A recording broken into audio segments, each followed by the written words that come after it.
সকাল সকাল চলে এলাম আমার মাটির তৈরি সব সরঞ্জাম নিয়ে। এগুলির মধ্যে কিছু জিনিস তৈরির ভিডিও আমার কাছে আছে, যেগুলি ধীরে ধীরে তোমাদের দেখাবো। তবে এখন আর কথা না বাড়িয়ে পরিচয় পর্ব সেরে নেওয়া যাক। প্রথমেই দেখাবো আমার সব থেকে পছন্দের এই ফ্লাওয়ার ভাস, যেটা আমি বেশ অনেকদিন আগেই বানিয়েছি। এটা তৈরির কিছুটা ভিডিও আমার কাছে আছে। তারপর আছে আমার ছোট্ট এই বাঘ মামা, যেটা বিড়াল ছানা বানাতে গিয়ে বড় হয়ে যাওয়ার কারণে বাঘের বাচ্চা বানিয়ে ফেলেছি। তারপর রয়েছে সুন্দর এই গোলাকার কাপ আর একটা কফি মাগ। গোল কাপের ভিডিওটা থাকলেও কফি মাগ তৈরির কোনো ভিডিও আমার করা হয়নি। তারপর আছে আমার মিষ্টি এই প্যাঁচারানী।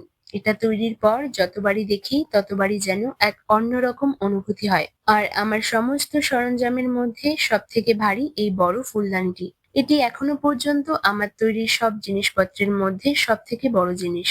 আর সব থেকে যেটা বানাতে আমার একটু বেশি ভালো লাগে সেটি হলো এই ক্যান্ডেল স্ট্যান্ড বা টেবিল ল্যাম্প বা প্রদীপদানি, যে নামেই ডাকি না কেন।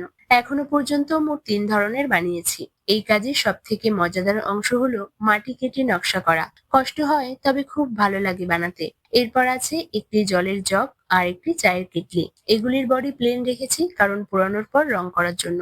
আর সবশেষে আছে ঢাকনা সমেত নুনের কৌটা আর কুমড়ো ভান্ডার। আর এই সমস্ত জিনিসপত্রের মধ্যে সর্বপ্রথম বানিয়েছিলাম এই ফুলদানিটি বহুদিন আগে, যেটার চারিদিক ঘিরে রয়েছে জিওমেট্রিক শেপের ডিজাইন। তো আমার আজকের এই নিবেদনে মাটির তৈরি সমস্ত জিনিসপত্রের মধ্যে কোন জিনিসটি সব থেকে তোমাদের ভালো লাগলো অবশ্যই কমেন্ট করে জানিও। আর একটি লাইক করে চ্যানেলটি সাবস্ক্রাইব করার অনুরোধ রইল।